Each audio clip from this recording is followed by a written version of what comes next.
What if the only person who could save the mission was the man everyone believed belonged in retirement?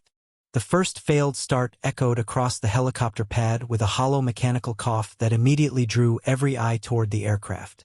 A sleek military helicopter sat motionless beneath the bright morning sun, its rotor blades rocking only slightly in the steady coastal breeze sweeping across the airfield. Ground crews moved with growing urgency as warning lights flickered inside the cockpit.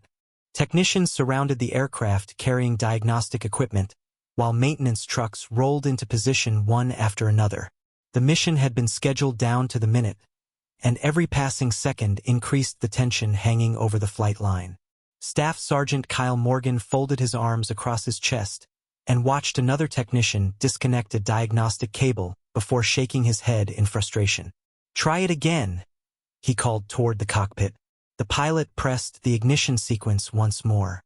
The engine responded with another strained attempt before falling silent. A heavy sigh spread through the maintenance team. Someone opened another access panel. Someone else checked fuel pressure. Tablets displayed page after page of system data, yet no answer appeared. The helicopter simply refused to come alive. At the far edge of the landing zone, almost invisible beside a maintenance building, an elderly man slowly pushed a wide broom across the concrete. Thomas Walker had worked at the base for years as part of the civilian maintenance staff. At 84 years old, his back carried the quiet weight of time, but his movements remained deliberate and steady. His faded blue work shirt bore only a small embroidered name patch that few people ever bothered to read.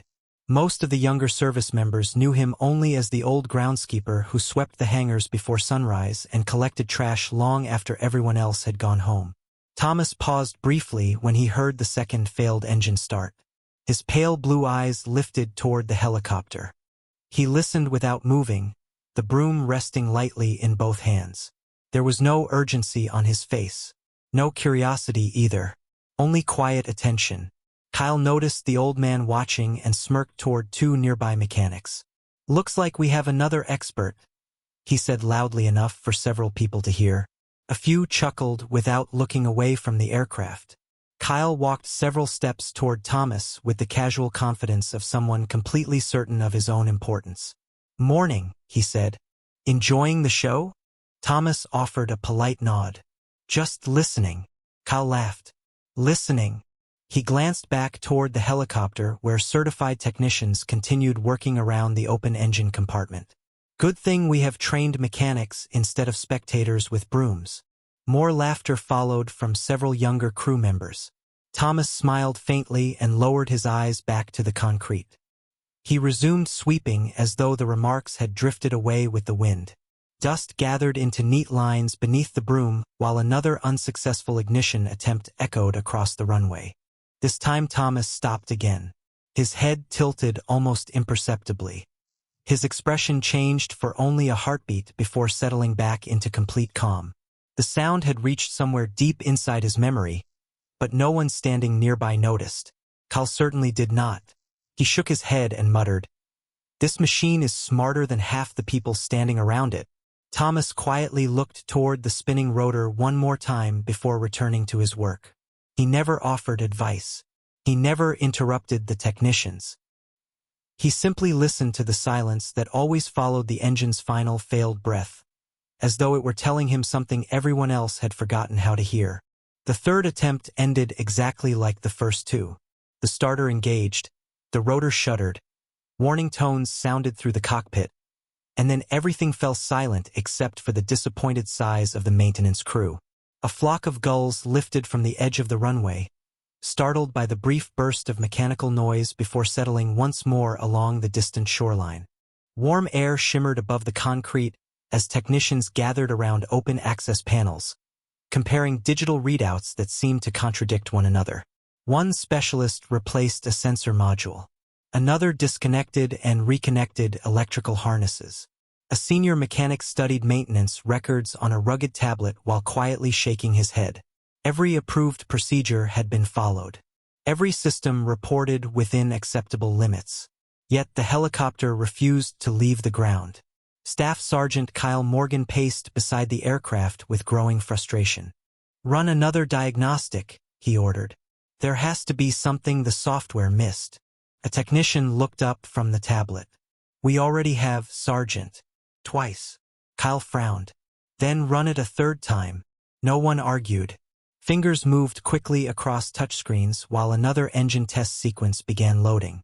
Nearby, Thomas Walker continued sweeping windblown leaves away from the painted safety lines surrounding the landing area.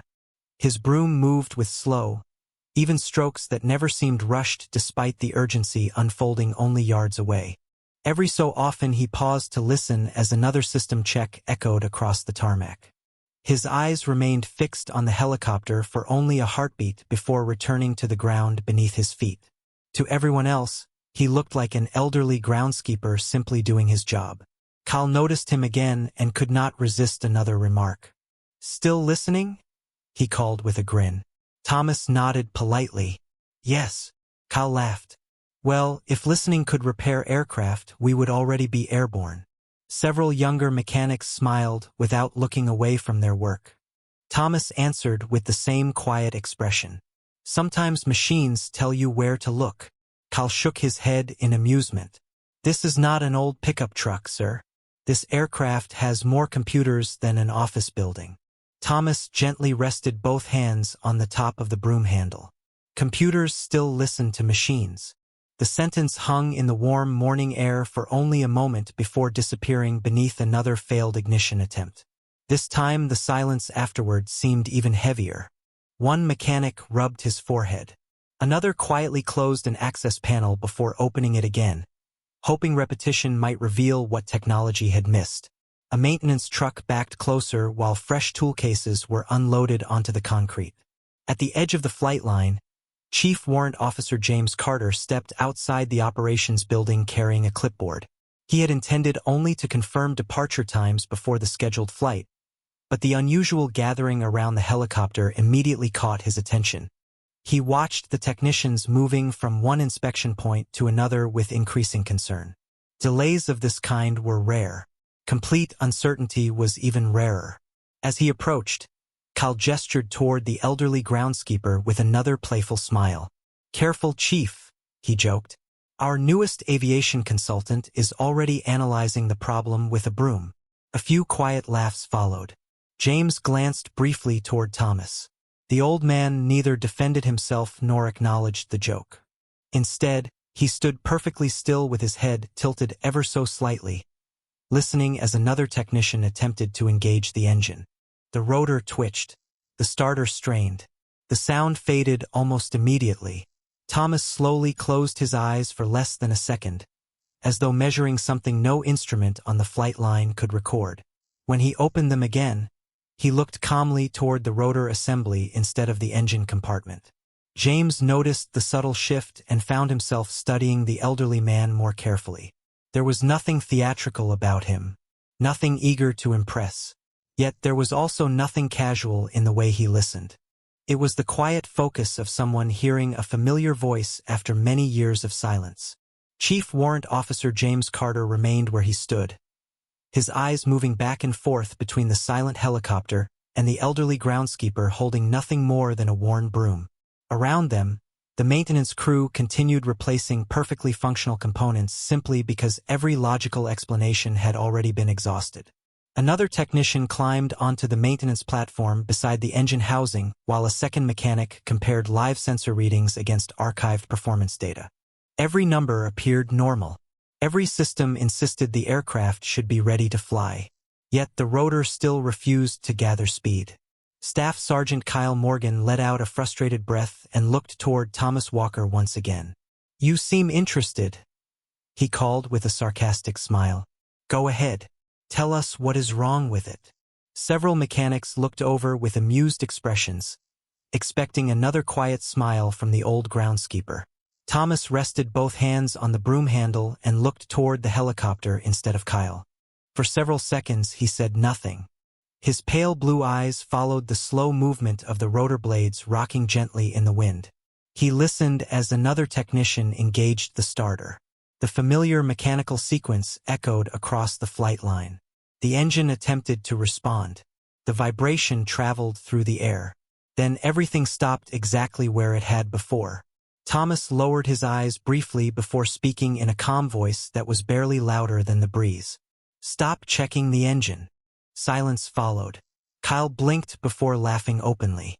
"That is your expert opinion?" A few younger mechanics chuckled beside him. One shook his head with an amused grin. "The engine is exactly what is not starting." Thomas did not argue. "I know."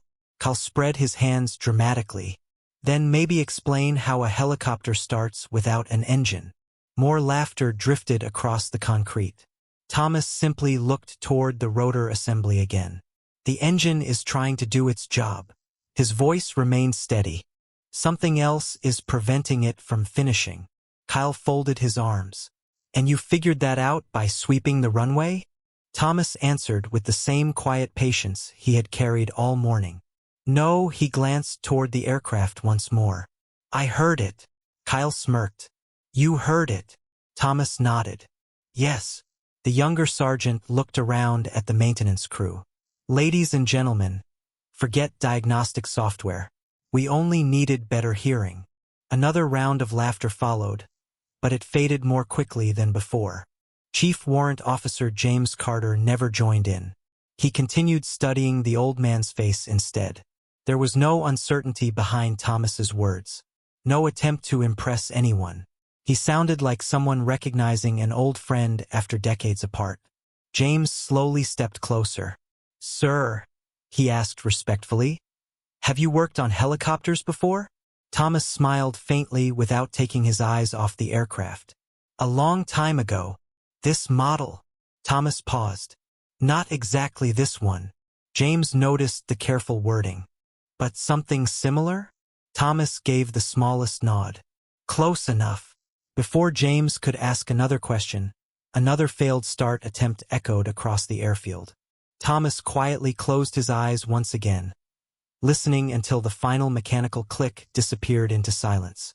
When he opened them, he looked directly toward a small section beneath the rotor mast rather than the engine compartment where every technician remained focused.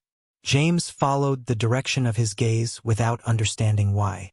Kyle noticed the exchange and shrugged dismissively.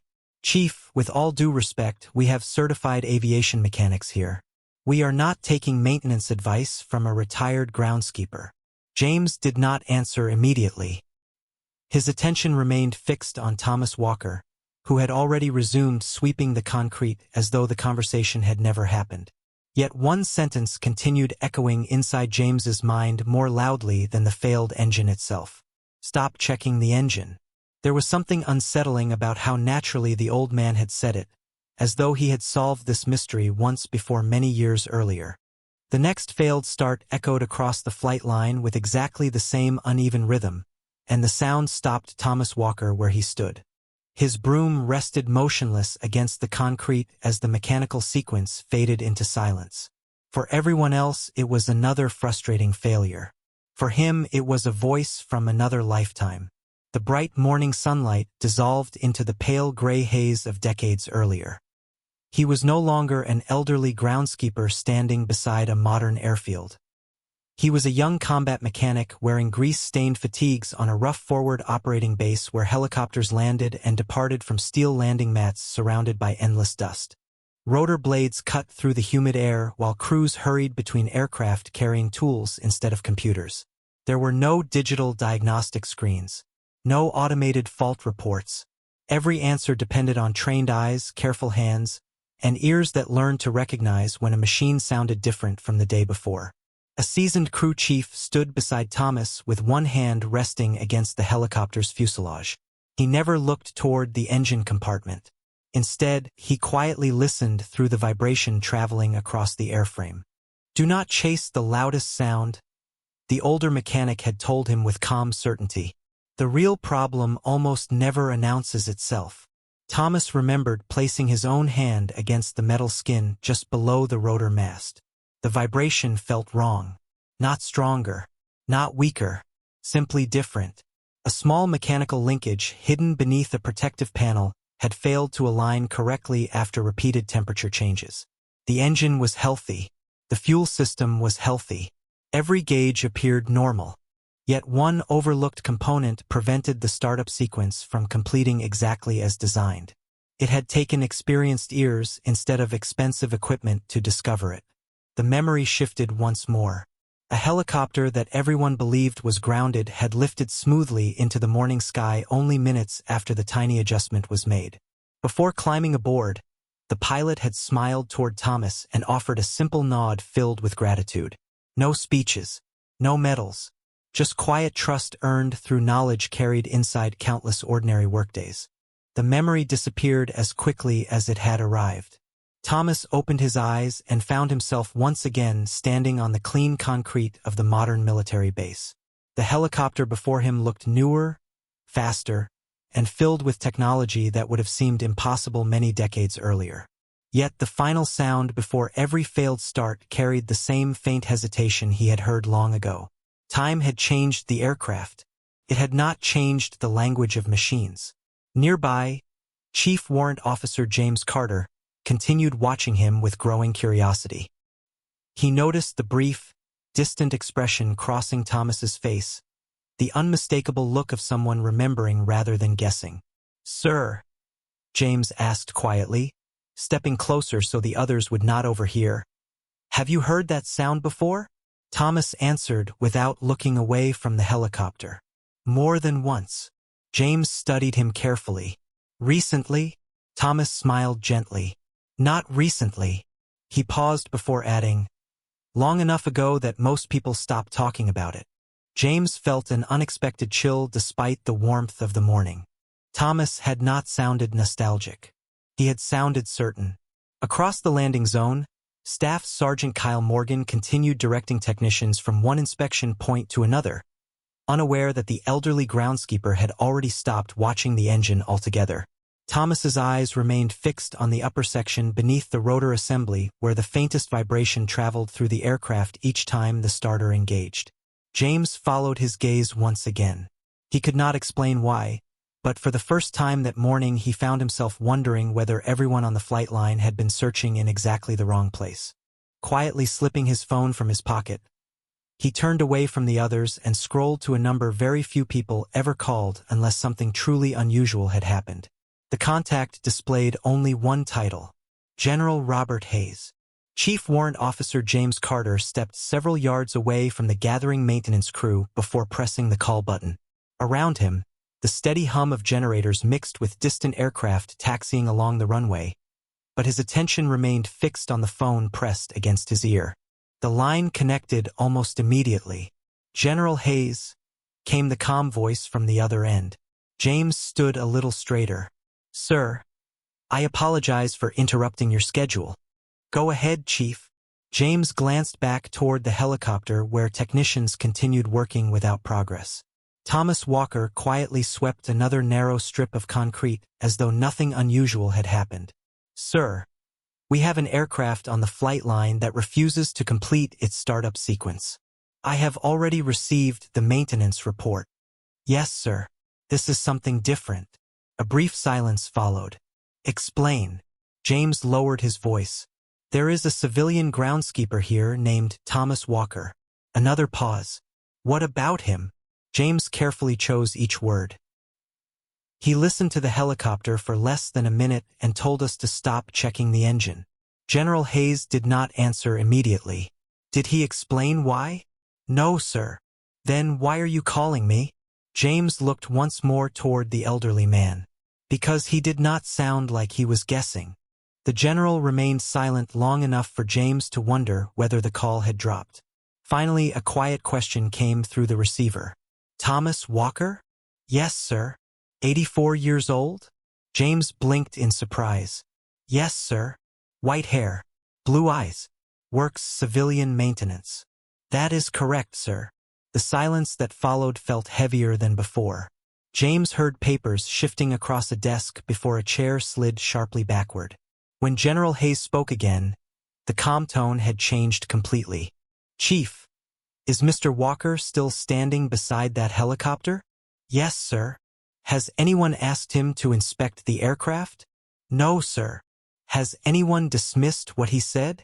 James hesitated. "Yes, sir." "Who?" James glanced toward Staff Sergeant Kyle Morgan, who was directing another diagnostic procedure with growing frustration. Several people, sir. General Hayes drew one slow breath. Listen carefully. Yes, sir. Do not let anyone send Mr. Walker away. Understood. Do not allow anyone to pressure him into explaining himself. Yes, sir.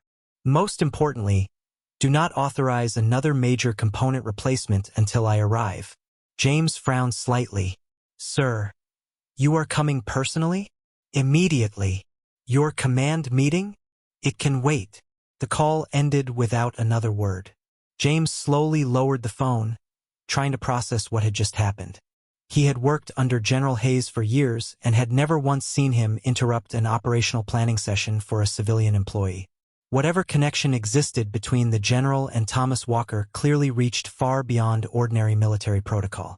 Across the flight line, Thomas continued sweeping with the same steady rhythm, gathering loose leaves against the edge of the painted safety line.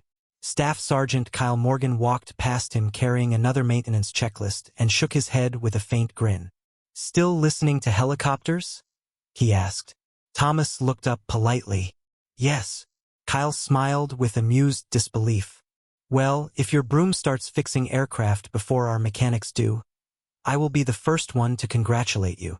Thomas answered with nothing more than a gentle smile before returning to his work. James watched the exchange from a distance without speaking. He no longer heard an elderly groundskeeper exchanging harmless conversation. He saw a man who had offered exactly one sentence, refused to argue with anyone, and quietly returned to sweeping the runway while a general was already leaving headquarters just to see him. For the first time that morning, James realized the helicopter might no longer be the most important story unfolding on the flight line. The low rumble of an approaching staff vehicle rolled across the flight line several minutes later, drawing curious glances from mechanics who were still gathered around the silent helicopter. No one expected to see General Robert Hayes step out before the vehicle had fully stopped. The warm coastal wind tugged gently at his uniform as he crossed the concrete with long, deliberate strides. Officers and enlisted personnel instinctively straightened as he passed, offering crisp greetings that he acknowledged only with brief nods. His attention never drifted toward the aircraft. It remained fixed on a single elderly man sweeping the edge of the landing zone with patient, unhurried movements. Staff Sergeant Kyle Morgan immediately stepped forward. "Good morning, General," he said confidently. "We are still troubleshooting the startup issue. My maintenance team has already—" General Hayes raised one hand politely, stopping him before the explanation could continue. "Later, Sergeant." Without another question, he continued walking. Every person on the flight line watched in growing confusion as the general bypassed the open engine panels, ignored the diagnostic equipment, and walked directly toward Thomas Walker. The elderly groundskeeper heard the approaching footsteps and slowly looked up from the narrow line of leaves he had been gathering with his broom. His expression remained exactly as calm as it had been all morning. General Hayes stopped only a few feet away. For a long moment neither man spoke. It was not an awkward silence. It felt more like two people quietly recognizing one another after many years. Finally, the general smiled with unmistakable warmth. "Mr. Walker," he said. Thomas answered with a gentle nod. "Good morning, General." Kyle blinked in surprise. The familiarity in their voices caught everyone's attention. General Hayes looked toward the silent helicopter for only a brief moment before returning his eyes to Thomas. "Chief Carter tells me you have been listening." Thomas rested both hands on the top of the broom handle. "Only listening. Did you hear something?" Thomas glanced toward the aircraft once more. "Yes." The general never questioned his confidence. "Would you be willing to take a look?" Thomas remained silent for several seconds. "I am only the groundskeeper now." General Hayes smiled again. "Today I am asking the man who spent a lifetime understanding machines." The sentence settled across the flight line with remarkable weight. Several mechanics exchanged puzzled looks. Kyle frowned, trying to understand why the commanding general was speaking to the elderly civilian with such obvious respect. Thomas lowered his eyes briefly before giving a small nod. "If it helps." General Hayes stepped to one side instead of leading the way. "Please." The simple gesture surprised everyone watching. Rather than walking ahead, the general allowed Thomas to proceed first. One by one, mechanics, technicians, and officers quietly moved aside, opening a clear path toward the helicopter without anyone giving a command. Thomas carried no toolbox. He requested no maintenance manuals. He simply leaned his broom carefully against a nearby safety barrier and began walking across the concrete with slow, measured steps. Every eye followed him. Even the usual sounds of conversation around the flight line faded until only the distant cry of seabirds and the soft turning of the wind remained. Chief Warrant Officer James Carter watched the expressions around him changing from amusement to curiosity. Staff Sergeant Kyle Morgan no longer smiled. He stood completely still, his folded arms slowly dropping to his sides as the elderly groundskeeper approached the aircraft with quiet confidence. Thomas stopped beneath the rotor mast instead of the open engine compartment where every technician had spent the last hour searching. He rested one weathered hand lightly against the side of the helicopter and closed his eyes for just a moment, listening once again to the silence surrounding the machine, as though waiting for an old friend to finish speaking. Thomas Walker kept his weathered hand resting lightly against the helicopter's fuselage, saying nothing as the warm metal absorbed the morning sunlight beneath his fingers. Around him, dozens of eyes waited for something dramatic to happen. Instead, he simply listened. The steady breeze moved gently through the motionless rotor blades while distant aircraft rose into the blue sky beyond the runway. Thomas slowly walked once around the helicopter, never hurrying, never touching the exposed engine compartment where technicians had spent the better part of the morning. His attention remained fixed near the base of the rotor mast. He paused there for several long seconds before looking toward the cockpit. "Would you mind trying one more start?" he asked quietly. The pilot glanced toward General Robert Hayes. The general answered with a single nod. "Go ahead." The cockpit switches clicked into sequence. Electrical systems came alive. The starter engaged once again. Everyone watched the engine housing, but Thomas watched somewhere else entirely.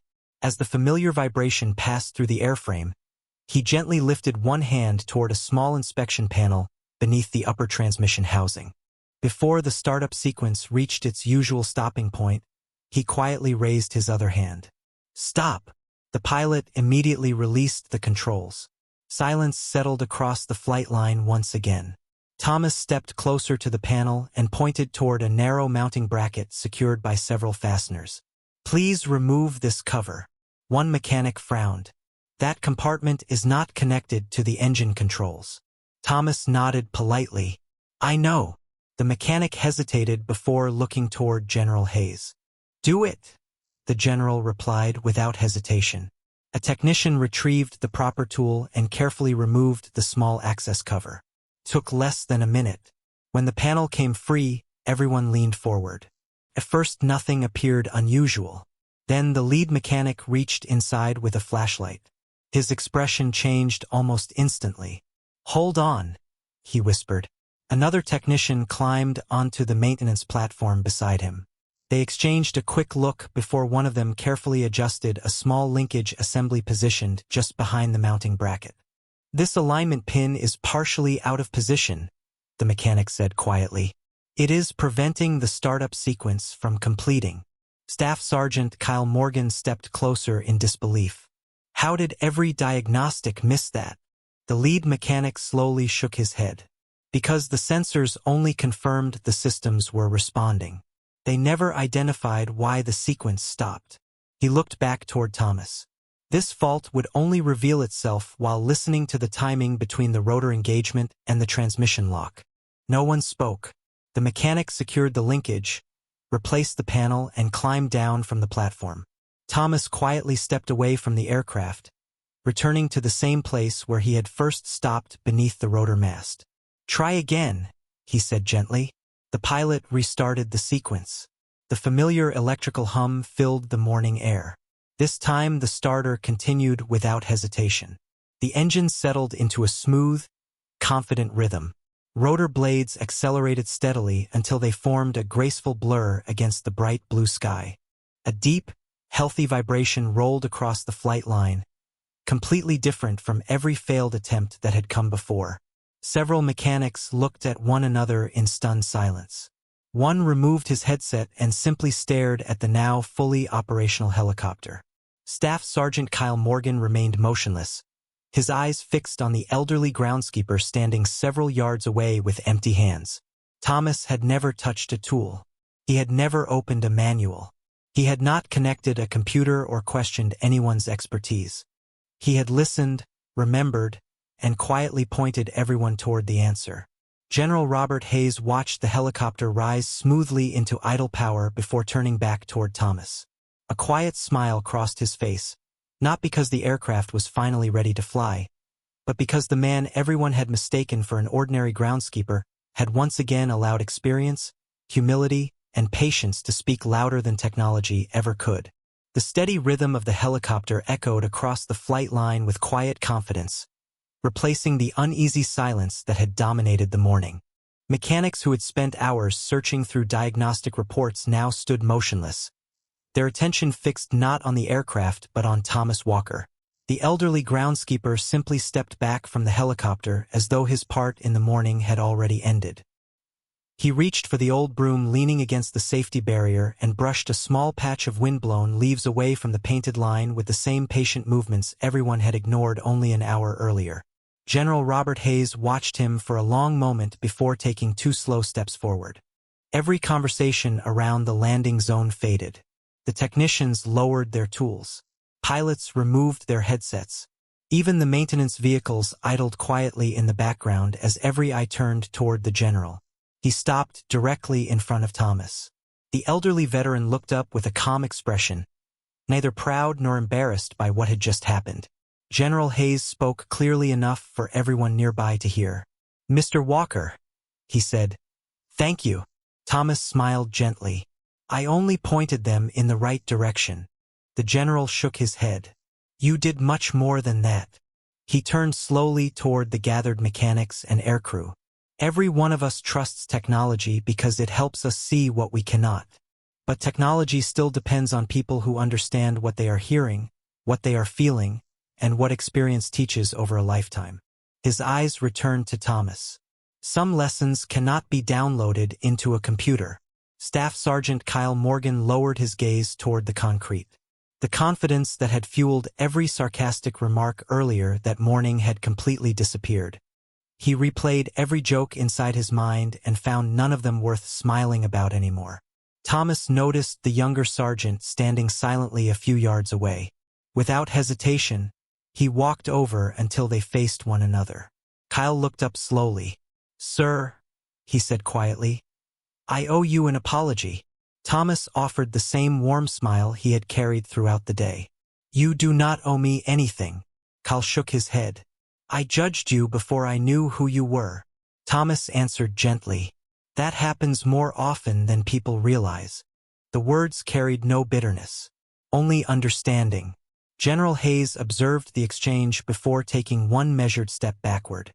Then, without announcement or ceremony, he stood perfectly straight and rendered a crisp military salute toward Thomas Walker. The movement was sharp, precise, and completely sincere. For a heartbeat nobody moved. Chief Warrant Officer James Carter immediately followed with his own salute. One senior mechanic after another instinctively stood at attention. Several pilots did the same. Within seconds, the entire flight line had fallen into respectful silence. Thomas looked quietly across the faces surrounding him. He slowly set the broom against his shoulder and returned the salute with smooth confidence that seemed untouched by the passing decades. His posture was natural, practiced, and unmistakably familiar. When both men lowered their hands, no applause followed. None was needed. The sound of the helicopter turning steadily overhead seemed to fill the silence better than words ever could. General Hayes looked around the gathered personnel. "Remember what happened today," he said calmly. "The greatest experience does not always wear rank. The greatest wisdom does not always stand in front of a classroom. Sometimes it quietly sweeps the runway while everyone else walks past without noticing." No one answered. They simply watched the elderly groundskeeper pick up his broom once again and continue clearing the edge of the landing zone exactly where he had stopped earlier that morning, as though solving an impossible problem had been nothing more than another ordinary part of his day. By late afternoon, the flight line had returned to its familiar rhythm, but the atmosphere felt unmistakably different. Helicopters lifted into the clear sky one after another, maintenance crews completed routine inspections, and transport vehicles crossed the base exactly as they had every other day. Yet every person who had witnessed the morning carried something new with them. Thomas Walker quietly finished sweeping the final stretch of concrete beside the landing zone before emptying the collection bin into a nearby container. He checked each safety marker, straightened a loose warning cone that had shifted in the wind, and carefully leaned his broom against the maintenance cart. His work remained as thorough as it had always been. The difference was no longer in what he did. The difference was in how everyone else saw him. Staff Sergeant Kyle Morgan approached slowly, carrying a fresh bottle of cold water instead of another sarcastic remark. He stopped a respectful distance away before extending it toward Thomas. "I thought you might need this, sir." Thomas accepted the bottle with a grateful smile. "Thank you." Kyle hesitated before speaking again. "General Hayes offered to assign you as a senior technical consultant." Thomas chuckled softly. "He has been trying to convince me for years." Kyle looked genuinely surprised. "You turned him down?" Thomas nodded. "More than once." "Why?" Thomas glanced across the runway where another helicopter climbed smoothly into the afternoon sky. "Because young mechanics need the opportunity to become experienced mechanics." Kyle remained silent, listening carefully. Thomas continued in the same calm voice. "Experience cannot be handed to someone. It has to be earned one careful lesson at a time." Those simple words settled deeply inside the younger sergeant.